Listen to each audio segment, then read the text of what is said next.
On a décrit la hauteur de ses falaises, la dureté de ses caps, la largeur de son fjord et le bleu de son lac. On a vanté son étendue, la richesse de ses... Le Saguenay, c'est génial, les beaux paysages, la randonnée, la nature, patati patata. Bon, on est d'accord, faut pas négliger cette partie de la région, mais comment en savoir plus sur l'emploi, la culture, les choses à faire et ne pas faire? Si je veux venir m'installer pour 1 an ou même pour la vie. Après, dis-moi passer ici, Pascal et moi, on se pose encore beaucoup de questions sur ce lieu, autant magique que mystérieux. Alors pour faire un bilan et en même temps pour partager le ressenti de plein de personnes sur le Saguenay, on a regroupé plusieurs témoignages pour en faire 5 choses à ne pas faire au Saguenay. À la base, moi j'étais pas trop randonnée, j'en faisais pas souvent et quand on vient ici, bah on est un petit peu obligé de se prêter au jeu et on a fait des trucs qui étaient vraiment uniques et on a vu des paysages qui étaient vraiment incroyables à voir. Le premier conseil, ce serait ne pas sortir. Il y a énormément de paysages à voir absolument. À chaque fois que nous on parle du Saguenay, on va nous parler de nature, de beaux paysages. C'est vraiment une région où il y a beaucoup de choses à faire. Il y a plein d'activités à faire forcément, il y a le ski, il y a les raquettes, il y a du ski de fond, enfin il y a plein de choses, le patinage. Du coup c'est assez cool et c'est des choses qu'on ne peut pas forcément faire dans d'autres endroits. Avec le Covid, malheureusement il y a des sorties culturelles qui ont un peu disparu, tu vois. C'est ce qu'il nous disait le patron du Cambio, tu vois. Il y a des trucs qui ont fermé mais il y a des trucs qui ont ouvert aussi, tu vois. Quelque chose qui est le fun ici, c'est quand on marche sur la rue Boulevard Talbot et on voit les montagnes en arrière. Ça, déjà là, ça relaxe tout de suite. Tous les adeptes du sport plein air, là, on est gâtés, puis c'est ce que j'aime, parce que tu vas aller à Montréal, tu n'es pas nécessairement autant gâté que nous ici, les forêts, les sentiers, etc. Fait que c'est ça mon grand coup de cœur du Saguenay. Il y a la vallée des fantômes qui est vraiment super intéressant en hiver surtout, parce qu'en été ça n'existe pas.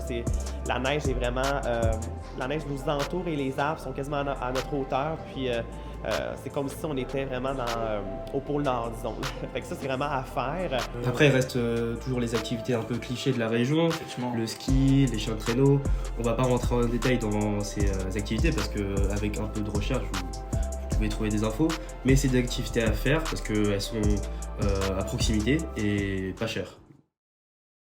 Comme l'a dit Pascal, vous pouvez chercher sur internet, mais ce que vous pouvez faire aussi, c'est demander aux locaux. Demander vraiment aux gens qui habitent là depuis des années ou bien les gens qui sont en train de découvrir la région.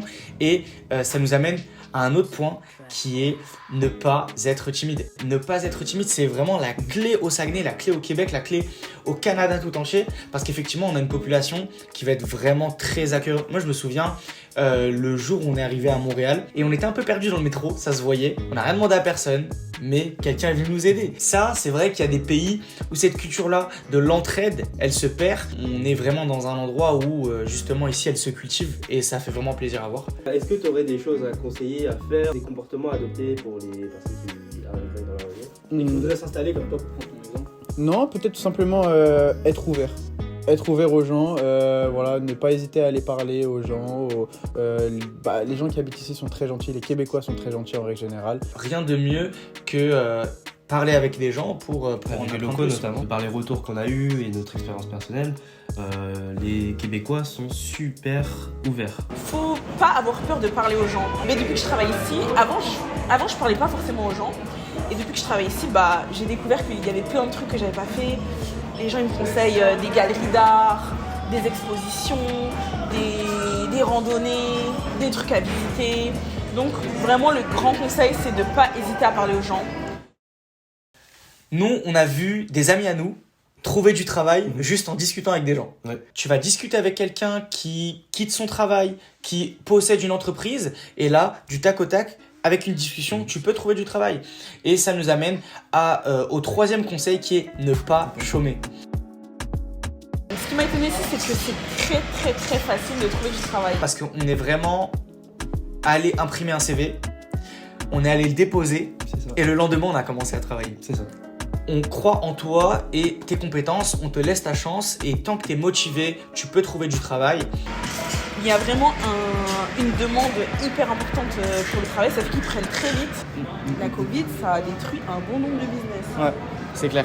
Mais après, moi je pense qu'il faut le voir positivement pour les prochains qui vont arriver. Peut-être que c'est eux qui vont développer la ville, tu vois. Et quand ils arriveront, ils vont avoir des idées plein la tête. Et j'ai l'impression qu'ici c'est tellement facile d'entreprendre. Ouais, pour les grave, jeunes, grave, Mec, grave, c'est tellement grave, facile des opportunités. que trouver un truc en une après-midi. Alors Ouais. qu'en France, il faut combien de mois? Bah ouais, Tu bah vois. ouais. Parce qu'en fait, ici, les gens, ils croient en toi. Ils vont pas te dire, Clairement. bah non, ton truc va pas marcher. Ils vont te dire, ok, tu veux ça? Si tu crois, fais-le. Ouais, fais-le. Ils vont Clairement. t'aider, ils vont essayer de te passer des contacts.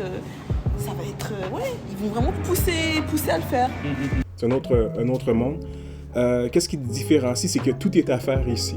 Donc, les gens qui veulent faire des projets, c'est la place pour ça. Tout est à faire. Souvent, les grandes villes sont un peu Toronto, Montréal. Il y a déjà plein de gens qui font la même chose qu'on fait. Même, je dirais qu'il y aurait de la place pour des gens encore plus entrepreneurs. On a l'impression que toutes les semaines, il y a des nouveaux trucs.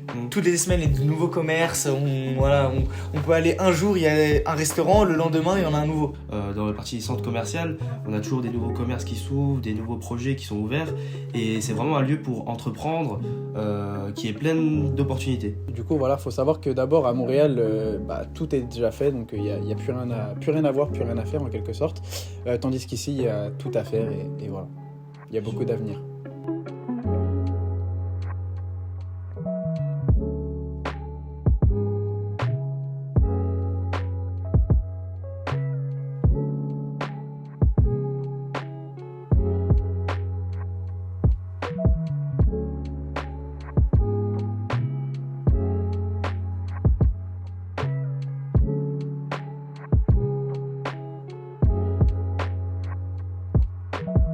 La région du Saguenay, c'est quand on regarde la carte du Canada, un peu perdu. On va pas se mentir, c'est assez loin de Montréal, c'est quand même à 5 heures de route en voiture. C'est toujours un peu loin de Québec, c'est 200 km. Ça, c'est le Canada. Le Canada est tellement gigantesque que entre chaque ville, on va trouver des centaines de kilomètres obligatoirement. Et ça peut faire un peu peur. Mais quand on s'y habitue et quand on se détermine à visiter le pays, c'est vraiment beaucoup plus facile qu'ailleurs en vérité. Et c'est d'autant plus impressionnant quand tu vois le contraste entre Montréal et Chicoutimi. Et nous, admettons, on habite dans le Loir-et-Cher. Ouais. On va à Paris, ça nous impressionne, mais ça reste la France, tu vois. Ouais, c'est dans le jus de la France. Alors que quand tu vas à Montréal, ça fait américain, tu vois. Ça fait américain, c'est comme si tu allais à New York, mais tu retournes dans ton patelin, tu retournes au Saguenay, le dépaysement, il est plus fort. Ouais. J'avoue que c'est plus impressionnant qu'en France. Clairement. Ça peut faire peur, mais en même temps, quand tu t'y habitues, c'est... Bah ouais, il faut juste s'y habituer, apprendre à vivre le truc en fait. Il y a une grosse question d'habitude ici. Je pense qu'au début, on a tous eu un peu peur. Ouais. Et tu pourrais vivre ici, À Chicoutimi, Chicoutimi, le Canada, Saguenay. Canada, oui. Le Saguenay, je pense pas. Pas maintenant. À un certain âge. Ok. À un certain âge, ça doit être fou. Genre, Ouais. t'as ta maison, Mais t'as tes enfants. quand je croise des carré. seniors, on va Ouais. dire, au ski ou quoi, ils ont l'air de kiffer Bah leur oui, vie. ils sont trop heureux. Ouais. Ils ont leur petite routine, ils font leur petite maison. balade. Notre leur prof petite de maison. marketing, Ouais. j'ai l'impression que lui, il a la vie parfaite. Il fait du ski doux, il fait le vélo avec les grosses roues. Mais c'est ça. Tiens, il a une bête de maison avec ses ça. enfants. C'est un Français, il est venu s'installer ici. Mais en fait, il nous a dit quoi? Il a dit, ici, il faut apprendre à profiter de l'hiver. Et quand tu profites c'est de l'hiver, ça. il y a des choses à faire. Genre, une fois que tu captes qu'est-ce que t'aimes et ce que tu veux faire, À mort. Mais aussi, on a également toute l'Amérique à découvrir, que ce soit l'Amérique du Sud ou l'Amérique du Nord, avec les États-Unis. Ensuite, si on va plus bas, on a la République dominicaine, Cuba ou encore le Mexique. C'est vraiment des opportunités qu'on n'aurait pas forcément si on était en France ou en Europe. Et on a eu l'occasion de bouger, on est parti à Punta Cana, en République dominicaine, et ça franchement, nous on s'amuse à regarder les prix depuis Paris. Ouais, Et c'est pas du tout pareil, même le temps qu'on passe dans l'avion, l'organisation, on peut s'y prendre vraiment la dernière minute, alors qu'en France on sait qu'on n'aurait pas pu.